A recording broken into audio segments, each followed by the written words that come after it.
Start అవుతుంది అనిపిస్తుంది నాకు. సో ఆవిడకే మైక్ ఇచ్చేద్దాం. అందరికీ నమస్కారం.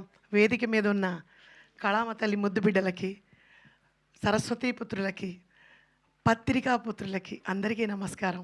అందరినీ పుత్రులతో సమానంగా చూశాను, నాకన్నా చిన్న బిడ్డలు మీరందరూ.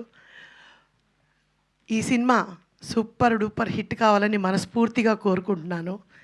ఆనాడు రవితేజ గారు ఫస్ట్ హీరోగా చేస్తున్న సినిమా నీకోసం, సీను వైట్ల గారి డైరెక్షన్లో వచ్చింది అది.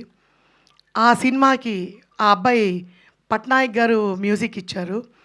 రవితేజ గారి ఫస్ట్ హీరోగా అయిన సినిమాలో నేను కూడా ఉన్నాను, హాస్టల్ వార్డెన్గా. సో అది సూపర్ డూపర్ హిట్ అయింది. ఆ రవితేజ గారిని ప్రాణానికి ప్రాణంగా ప్రేమించే మా అమర్ ఈ సినిమాలో నటించాడు. ఈ సినిమాలో వాడికి నేను నాయనమ్మగా నా అదృష్టం మా శ్రీదేవి డ్రామా కంపెనీలో చూసి మా నాయుడు నన్ను సెలెక్ట్ చేయడం జరిగింది. చాలా ఆనందం.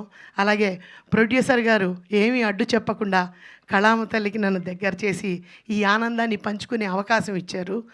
ఈ సూపర్ హిట్ల మధ్య ఈ సినిమా కూడా ఆ భగవంతుడి దయ వల్ల సూపర్ డూపర్ హిట్ కావాలని మనసా వాచ కర్మేణ అనుకుంటున్నాను. భగవంతుడికి తెలుసు ఏది ఏది మంచో ఏది చెడో అని. సంసారపక్షంగా కూర్చొని చూసే సినిమాలు తక్కువైపోయిన రోజుల్లో ఇలా మంచి ఫ్యామిలీ కాన్సెప్ట్ కామెడీతో మిక్స్ అయిన సినిమా ఉంది కాబట్టి తప్పకుండా ఆదరిస్తారు. అసలు నా మనవడు మామూలుగా కాదు, తిరిగి తిరిగి తిరిగి తిరిగి అసలు మా ఇంట్లో వాళ్ళైతే సుమతి శతకం తప్పితే రీల్ వేరే రాదా, ఇన్స్టాలో రాదా అని అడుగుతున్నారు. ఒరే వచ్చిన వాళ్ళందరూ లైక్ కొట్టండిరా, ఇది నా సినిమా రా అని గొప్పగా చెప్తున్నాను. ఆ గొప్పతనం జనంలో కూడా మంచి పేరు రావాలి. ఎప్పుడు కూడా మంచి ఆదరించే మనుషులు ఉన్నారని నాకు తెలుసు. ఆదరించాలి.